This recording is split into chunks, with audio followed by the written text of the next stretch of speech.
Әбу Насыр әл-Фараби. Аристотельден кейін дүниежүзі білімі мен мәдениетінің екінші ұстазы атанған данышпан, энциклопедист ғалым. Оның мұсылманша толық аты жөні Мұхаммед ибн Узлақ Тархани.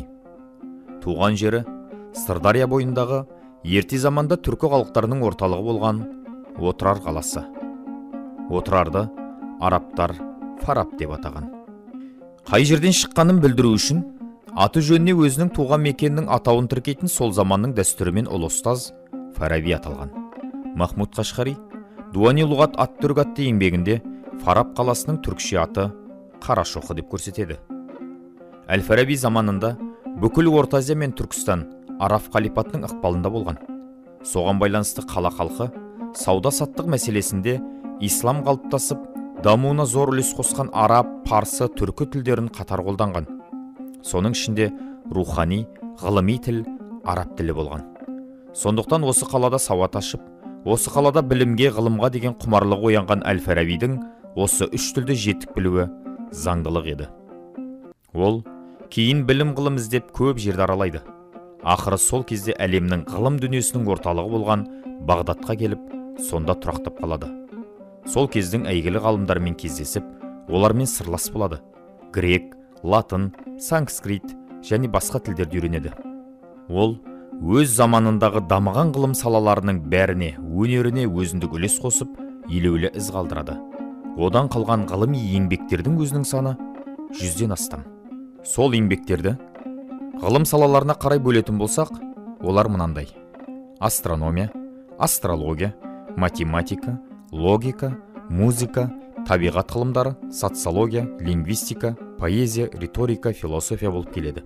20 ғасырдың екінші жартысынан бері қарай Қазақстан ғалымдары да ұлы ұстаздың бай мұрасын жинап, зерттеп тануға өз үлестерін қоса бастады. Қазір Қазақстан ғылым академиясының кітапханасында Әл-Фарабидің 50 шақты еңбегі бар. Олардың ішінде басқа тілге аударылмаған, ғалымдар арасында осы күнге дейін белгісіз болып келген алмагеске түсініктеме, геометриялық сызықтар жасаудың әдістері, астрология, китап әл-Мусики әл-Кабир секілді әрқайсысы бір-бір ғылымның шыңын көрсететін аса ірі туындылар бар. Мұның сыртында соңғы жылдары Қазақстанның Иранда алғашқы төтенше және өкілетті елшісі болған ғалым Мырзатай Жолдасбеков тауып әкеліп, Алматыдағы Әл-Фараби атындағы ұлттық университеттің кітапханасына тапсырған Әл-Фарабидің қолжазбалары өз алдына бір парағазына.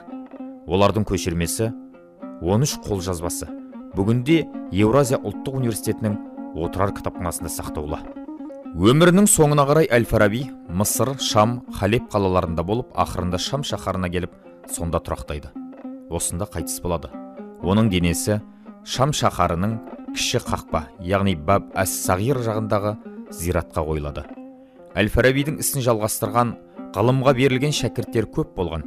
Олардың ішінде ең танымалы Орта Азияның ұлы ғалымы Әбу Әли ибн Сина. Кейінгі кездегі шығыс ғалымдары оларды бөліп жармай Қос Фараби деп те атайды.